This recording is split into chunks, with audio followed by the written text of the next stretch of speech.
Good morning प्यारे बच्चों। बिंदापाल और गुलशेन पाल महाविद्यालय के ऑनलाइन क्लासेज में आपका पुनः एक बार स्वागत है। प्यारे बच्चों, त्योहारों का मौसम शुरू हो गया है। हम आशा रखते हैं कि आप परीक्षा में तत्पर होंगे। परीक्षाएं निकट हैं। इनको दृष्टिगत रखते हुए आज हम लेकर के आए हैं डीएलएड थर्ड सेमेस्टर बहुविकल्पी प्रश्नों की द्वितीय श्रृंखला। तो आइए देख लेते हैं कि द्वितीय श्रृंखला में कौन कौन से महत्वपूर्ण क्वेश्चन हैं। एक एक क्वेश्चनों की चर्चा करा लेते हैं। तो आइए सबसे पहले देखते हैं। क्वेश्चन दिया हुआ है, घड़े में रखा पानी किस विधि द्वारा ठंडा होता है। घड़े में दिया हुआ है, घड़े में रखा पानी किस विधि द्वारा ठंडा हो जाता है। तो स्क्रीन के पर आपको 4 विकल्प दिखाई दे रहा होगा: संवहन, चालन, वाष्पन, सभी। देखिए, घड़े में जो रखा पानी है, संवहन और चालन, ये दोनों ऊष्मा संचरण की विधियां हैं। कौन कौन? संवहन और चालन। तो घड़े में रखा पानी किस विधि द्वारा ठंडा होता है? वाष्पन। तो सही विकल्प होगा वाष्पन। संवहन गलत होगा, चालन भी गलत होगा, सभी यह भी गलत होगा। अभी हमने आपसे कहा कि संवहन जो है ऊष्मा स्थानांतरण की एक विधि है। इसमें तरल पदार्थ, इसमें क्या तरल पदार्थ या गैस के अणुओं का संचलन एक स्थान से दूसरे स्थानों पर होता है। तो घड़े में रखा पानी किस विधि द्वारा ठंडा होगा? वाष्पन विधि द्वारा। तीसरा विकल्प या सी विकल्प सही होगा। दूसरा क्वेश्चन है, निम्न में किसमें कार्बोहाइड्रेट नहीं पाया जाता? बहुत अच्छा सवाल है। किनमें कार्बोहाइड्रेट नहीं पाया जाता है? पहला ये दे रहा है रोटी। तो रोटी में कार्बोहाइड्रेट पाया जाता है। क्या पाया जाता है? रोटी में कार्बोहाइड्रेट स्टार्च के रूप में पाया जाएगा। जबकि दूसरा विकल्प है चीनी, इसमें भी कार्बोहाइड्रेट पाया जाएगा। चीनी में क्या पाया जाएगा? चीनी एक प्रकार के कार्बोहाइड्रेट का विशेष रूप से सरल शर्करा है। चीनी क्या है? सरल शर्करा है। नमक, नमक क्या है? NaCl, इसमें कार्बोहाइड्रेट नहीं पाया जाता। कोयला, इसमें कार्बोहाइड्रेट पाया जाता है क्योंकि कोयला मुख्य रूप से कार्बन से बना हुआ है। तो दूसरा विकल्प कह रहा है निम्न में किसमें कार्बोहाइड्रेट नहीं पाया जाता? तो सही विकल्प होगा सी। सही विकल्प क्या होगा? सी, नमक। नमक में कार्बोहाइड्रेट नहीं पाया जाता। अब अगले क्वेश्चन की तरफ बढ़ते हैं। दे रहा है, हरित लवक पाया जाता है। हरित लवक पाया जाता है। पहला विकल्प दिया है जंतु कोशिका, पादप कोशिका, जंतु और पादप, इनमें से कोई नहीं। तो हरित लवक जंतु कोशिका में नहीं पाया जाता है। हरित लवक कहाँ पाया जाएगा? पादप कोशिका में। तो विकल्प बी सही होगा। हरित लवक जिसे हम क्लोरोप्लास्ट कहते हैं, जिनके द्वारा प्रकाश संश्लेषण की क्रिया करके पौधे अपना भोजन बनाते हैं। तो प्रश्न था हरित लवक पाया जाता है पादप कोशिका में। यह भी विकल्प गलत होगा और यह भी गलत। ठीक, अगला क्वेश्चन, पृथ्वी प्रत्येक वस्तु को अपनी ओर खींचती है, किसने बताया? जैसा कि विज्ञान में आपको पढ़ाया गया है कि पृथ्वी गुरुत्वाकर्षण की भांति काम करती है। तो यहाँ एक क्वेश्चन दे रहा है, पृथ्वी प्रत्येक वस्तु को अपने ओर खींचती है, किसने बताया? विकल्प है अल्बर्ट आइंस्टीन ने, नहीं होगा। SN बोस, यह भी नहीं। CB रमन, नहीं। आइजैक न्यूटन, आइजैक न्यूटन का गुरुत्वाकर्षण नियम। सपोज दैट जैसे कोई गेंद आप फेंकते हैं तो कुछ दूरी के बाद गेंद पुनः पृथ्वी पर लौट आती है। इससे स्पष्ट होता है कि पृथ्वी में गुरुत्वाकर्षण की शक्ति पाई जाती है। और इस सिद्धांत को सबसे पहले कौन बताया था? आइजैक न्यूटन ने बताया था। तो विकल्प डी सही होगा। यह गलत होगा, यह भी गलत होगा, यह भी गलत। विकल्प डी गलत सही होगा, आइजैक न्यूटन। पांचवा क्वेश्चन है, चना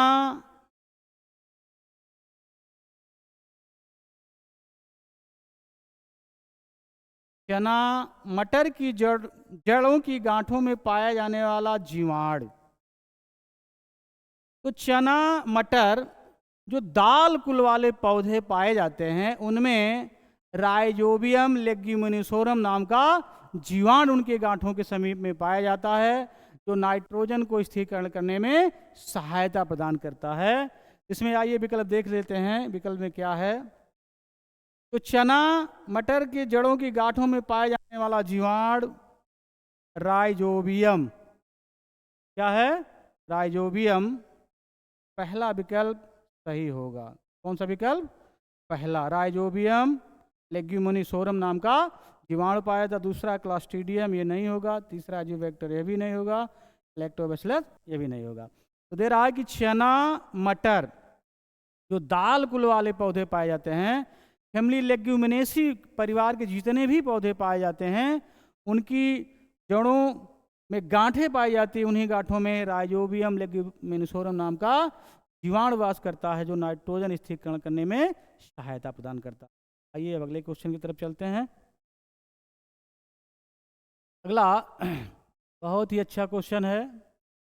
कुम्हार के चाक की गति होती है, तेरा है कुम्हार के चाक की गति होती है। विकल्प है घूर्णन गति, दूसरा विकल्प है सरल रेखी, तीसरा है वृत्तीय, चौथा है दोलन गति। तो कुम्हार के चाक की जो गति होती है वो घूर्णन गति होती है। कौन गति होती है? घूर्णन गति। घूर्णन गति, चाक अपनी धुरी पर घूमता रहता है, इसे घूर्णन गति कहते हैं। जबकि सरल रेखी गति का उदाहरण होगा सड़क पर चलता हुआ साइकिल सवार। ठीक, फिर आपके लिए वृत्तीय गति। वृत्तीय गति पंखे के ब्लेडों का घूमना, ये वृत्तीय गति का उदाहरण है। और दोलन गति का उदाहरण होगा घड़ी का पेंडुलम या झूला, यानी दोनों तरफ गति करता है। तो इस तरह से इसमें घूर्णन गति सही होगा। क्या होगा?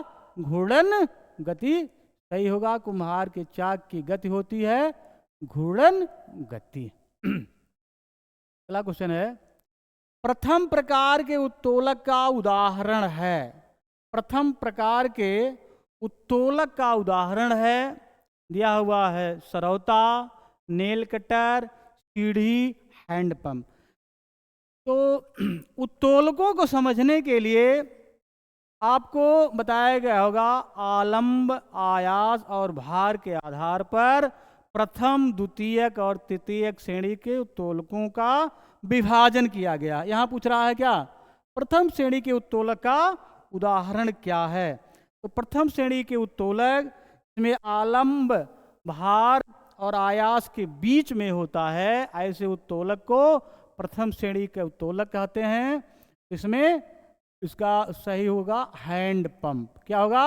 Hand pump. सरौता प्रथम श्रेणी का उत्तोलक नहीं है, नेल कटर भी नहीं है, सीढ़ी भी नहीं है।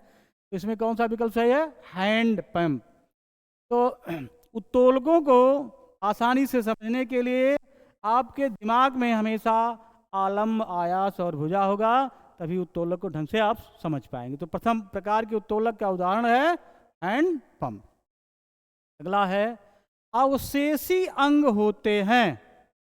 अवशेषी अंग होते हैं, यह है अति आवश्यक, आवश्यक, अनावश्यक, इनमें से कोई नहीं। तो अवशेषी अंग क्या है? अनावश्यक अंग है। अवशेषी अंग ऐसे अंग जिन अंगों का मानव काम लेना बंद कर दिया। पहले अंग पाए जाते थे, लेकिन आज क्या है? आज जैसे जैसे मानव ने इस सभ्यता के सर्वोच्च प्राणी के रूप में अपने आप को स्थापित किया, उसने क्या किया? अवशेषी अंगों से काम लेना बंद कर लिया। इसलिए अवशेषी अंग क्या होंगे? अनावश्यक अंग होंगे। तो ये तीसरा या सी विकल्प सही होगा। अब है अगला, कुकिंग, खाना पकाने की गैस में किसकी मात्रा अधिक होती है? तो दे रहा है मीथेन, एथिलीन, एथेन और ब्यूटेन। क्या दे रहा है? मीथेन, एथिलीन, एथेन और ब्यूटेन। इसमें कुकिंग यानी खाना बनाने की गैस में सबसे अधिक मात्रा ब्यूटेन की होती है। किसकी होती है? ब्यूटेन की। तो विकल्प डी सही होगा। ये तीनों विकल्प गलत होंगे। और इसमें इसकी गंध की पहचान के लिए मरेक्टेप्टन एक प्रकार का गैस है, उसको डाला जाता है जिससे गंध की पहचान की जाती है। कुकिंग यानी खाना बनाने की गैस में किसकी मात्रा अधिक होती है? ब्यूटेन। ब्यूटेन और प्रोपेन का मिश्रण होता है जो एलपीजी सिलेंडरों में प्रयोग किया जाता है, लिक्विफाइड पेट्रोलियम गैस। अब दे रहा है ध्वनि की चाल सबसे अधिक होती है। ध्वनि की चाल सबसे अधिक होती है ठोस में, द्रव में, गैस में, निर्वात में। तो ध्वनि की चाल सबसे अधिक जो होती है वो ठोस में होती है। किस में होती है? ठोस में। ध्वनि की चाल सबसे अधिक ठोस में, द्रव में नहीं होगा, गैस में नहीं होगा, निर्वात में नहीं होगा। तो 10वें का पहला सही होगा। ध्वनि की चाल सबसे अधिक होती है किसमें? ठोस में। आइए अगले विकल्प प्रश्न की तरफ चलते हैं। दे रहा है मास्टर ग्रंथि कहते हैं। क्या कहते हैं? मास्टर ग्रंथि किसे कहते हैं? 4 विकल्प आपके सामने है। थायराइड, पीयूष, अग्नाशय, अधवृक। तो थायराइड ग्रंथि यह गले में पाई जाती है या किसी प्रकार के ग्रंथि का नियमन नहीं करती है, इसलिए यह विकल्प नहीं होगा। पीयूष ग्रंथि, पीयूष ग्रंथि मानव मस्तिष्क में पाया जाता है और यही ग्रंथि समस्त प्रकार की ग्रंथियों का नियमन करती है, इसलिए इसे मास्टर ग्रंथि कहते हैं। तो पीयूष ग्रंथि सही होगा। अग्नाशय और अधवृक ग्रंथियां को मास्टर ग्रंथि नहीं माना जाता। मास्टर का आशय ये हो गया कि जो समस्त प्रकार की ग्रंथियों का नियमन करती है उसे मास्टर ग्रंथि कहते हैं। इसमें सही विकल्प बी सही होगा। पीयूष ग्रंथि को मास्टर ग्रंथि कहते हैं और यह ग्रंथि मानव के मस्तिष्क में पाई। अब अगला है यूरिया का संश्लेषण होता है। यूरिया का संश्लेषण होता है दे रहा है वृषण में, फेफड़ों में, यकृत में, अग्नाशय में। तो मानव शरीर की जो सबसे बड़ी ग्रंथि है यकृत, उसी में यूरिया का संश्लेषण होता है। तो विकल्प सी सही होगा, बाकी सारे विकल्प गलत होते हैं। तो यूरिया का संश्लेषण होता है कहाँ पे? यकृत में। यूरिया का संश्लेषण होता है यकृत में। तो विकल्प सी सही होगा। अब अगला क्वेश्चन, ऊष्माधारिता का मात्रक है। ऊष्माधारिता का मात्रक है कैलोरी, कैलोरी प्रति मीटर, जूल प्रति सेकंड, किलोग्राम मीटर। तो ऊष्माधारिता का मात्रक होता है जूल प्रति किलोग्राम। यहां गलत होगा, देखिए जूल प्रति किलोग्राम। यहाँ थोड़ा सा क्वेश्चन में त्रुटि है, इसको हमने सही कर दिया। तो ऊष्माधारिता का मात्रक होगा जूल प्रति किलोग्राम। ये विकल्प सही होगा। अब अगला क्वेश्चन है ध्वनि की तीव्रता मापी जाती है। ध्वनि की तीव्रता मापी जाती है तो दे रहा है डेसिबल में, मीटर में, किलोमीटर में, पास्कल में। तो ध्वनि की तीव्रता डेसिबल में मापी जाती है। किसमें? डेसिबल में। तो ये विकल्प सही होगा। मीटर में नहीं होगा, किलोमीटर में भी नहीं होगा, पास्कल में नहीं होगा। मापन की अलग अलग इकाइयां हैं। तो ध्वनि की तीव्रता किसमें मापी जाती है? डेसिबल में। ठीक, अगला क्वेश्चन दे रहा है, बैरोमीटर से मापा जाता है, बैरोमीटर से मापा जाता है, दे रहा है वायुमंडलीय दाब, दाब, संवेग, ऊर्जा।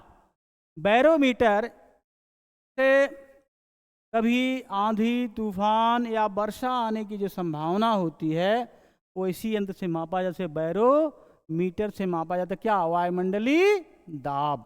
वायुमंडल में कौन सी हलचल हो रही है, इन गतिविधियों को नापने के लिए बैरोमीटर का प्रयोग किया जाता है। तो विकल्प ए सही होगा, दाब नहीं होगा, संवेग नहीं होगा, ऊर्जा भी नहीं होगा। ठीक, अब अगला क्वेश्चन है, पर्यावरण दिवस मनाया जाता है, क्या कर रहा है? पर्यावरण दिवस मनाया जाता है, विकल्प है 5 जून, 7 जून, 8 और 9 जून। तो कई बार एक क्वेश्चन आया है महत्वपूर्ण दृष्टि से, तो पर्यावरण दिवस मनाया जाता है 5 जून को। कंपटीशन में भी, यूपीटेट में भी एक आध बार आया है। तो पर्यावरण दिवस 5 जून को मनाया जाता है, 7 जून नहीं होगा, 8 जून भी नहीं होगा, 9 जून नहीं। अब अगला क्वेश्चन है, ओजोन परत को कहते हैं, ओजोन परत कक्षा 10 के विज्ञान में आप पढ़ रहे होंगे, जीवात जीवोत्पत्ति, जीवन की उत्पत्ति का जब प्रमाण दिया जा रहा था तो A.I. ओपेरियनवाद और स्टैनले मिलर, दो वैज्ञानिकों ने मिल के प्रयोग किया, और A.I. ओपेरियन का जो सिद्धांत 8 चरणों में बताया था, उसमें 8वां चरण था ओजोन की परत, जिससे क्या पृथ्वी पर परावैंगनी किरणें आना बंद हुए, जिससे मानव गंभीर बीमारियों से बचने लगा। तो यही क्वेश्चन पूछ रहा है कि ओजोन परत को कहते हैं जीवन रक्षक परत, जीव विनाशक, दोनों कोई नहीं। तो अभी हमने आपसे कहा, इससे स्पष्टीकरण होता है कि ओजोन परत को जीवन रक्षक परत कहते हैं। क्या कहते हैं? जीवन रक्षक परत, जिससे पृथ्वी पर परावैंगनी किरणें आना बंद हो गई, जिससे मानव का जनजीवन सुचारू रूप से चल रहा है। आज भी ओजोन परत में होल होने की संभावना अधिक है। तो क्वेश्चन है, ओजोन परत को क्या कहते हैं? सही विकल्प होगा जीवन रक्षक परत। अब अगला क्वेश्चन है, आवृत्ति का मात्रक होता है, अब इसके पहले भी पूछा गया था, ध्वनि का मात्रक। तो आवृत्ति का मात्रक एम्पियर नहीं होगा, हर्ट्ज, आवृत्ति का मात्रक क्या होगा? हर्ट्ज। मीटर भी नहीं होगा, डेसिबल नहीं होगा। तो इसका सही विकल्प क्या होगा? बी, आवृत्ति का मात्रक होता है हर्ट्ज। क्या होता है? हर्ट्ज। आइए अगले क्वेश्चन की तरफ चलते। देखिए, दे रहा है दीप्त वस्तु नहीं है। देखिए, दीप्त और अदीप्त वस्तुएं सौर मंडल वाले चैप्टर में होगा। दीप्त वस्तु नहीं है। देखिए, दीप्त और अदीप्त दो प्रकार की वस्तुएं होती हैं। अदीप्त वे वस्तुएं होती हैं जिनमें अपना प्रकाश होता है, जैसे सूर्य, जलती हुई मोमबत्ती, लालटेन। लेकिन दीप्त वस्तुएं वो होती हैं जिनका अपना कोई प्रकाश नहीं होता है। तो इन तीनों विकल्पों से स्पष्टीकरण होता है कि दीप्त वस्तु नहीं है, होगा दर्पण। क्या हो जाएगा? दर्पण। अगला क्वेश्चन है, कंडुआ रोग लगता है, कंडुआ रोग लगता है तो नींबू में नहीं होता है। नींबू में सिट्रस कैंकर नामक रोग होता है। आलू में भी नहीं होता है। आलू में लेट ब्लाइट ऑफ पोटैटो होता है। गेहूं, तो ये विकल्प सही होगा, गेहूं में कंडुआ रोग लगता है। कौन सा रोग लगता है? कंडुआ रोग गेहूं में। लौकी में भी नहीं होता है। तो कंडुआ रोग लगता है, इस तरह विकल्प होगा, तो उसमें दिया रहेगा तो गेहूं आपका। अब एक क्वेश्चन है, कई बार पूछा गया है, यूपीटेट में भी पूछा गया है, यहाँ भी आपकी परीक्षाओं में, मीना माता रोग होता है। कौन सा रोग? मीना माता रोग होता है। विकल्प है जल में पारे के, जल में नाइट्रोजन से, जल में ऑक्सीजन से, सभी। तो मीना माता जो रोग होता है जल में पारे के कारण होता है, नाइट्रोजन नहीं होगा, जल में नहीं होगा, यह नहीं होगा। तो मीना माता रोग होता है जल में पारे के कारण। कई बार यूपी टेट में और आपके थियोरेटिकल एग्जाम में पूछा गया है, इस पर विशेष ध्यान देंगे। अब दे रहा है एल्कीन उदाहरण है मेथेन का, एथिलीन का, एथेन का कोई नहीं। क्या दे रहा है? एल्कीन उदाहरण है। तो एल्कीन और एल्काइन दो होते हैं, तो एल्कीन में का उदाहरण होगा एथिलीन, जबकि एल्काइन का उदाहरण होगा मीथेन और एथेन। इनको पहचानने के लिए आप डबल और सिंगल बांडों के आधार पर भी पहचान सकते हैं। जैसे भाई एथिलीन एल्कीन का उदाहरण, जबकि एल्काइन का उदाहरण मेथेन और एथेन। एकल कार्बन बंधों द्वारा और दूसरे में द्विबांध होता है, जैसे प्रोपीन, प्रोपिलीन। तो एल्कीन और एल्काइन दो चीजें हैं, इसमें स्पष्टीकरण हो गया। एल्कीन का उदाहरण एथिलीन, यह विकल्प सही होगा। पूछता है एल्काइन, तो आप कहेंगे मेथेन और एथेन। तो एल्कीन का उदाहरण है एथिलीन, क्या हो जाएगा? एथिलीन। तो विकल्प बी सही होगा। तो प्यारे बच्चों, आज ये दूसरी श्रृंखला बहुविकल्पी प्रश्नों को लेकर के आए थे। अब अगली श्रृंखला पुनः लेकर के आते हैं। तब तक के लिए आप इसका अध्ययन करते रहिए।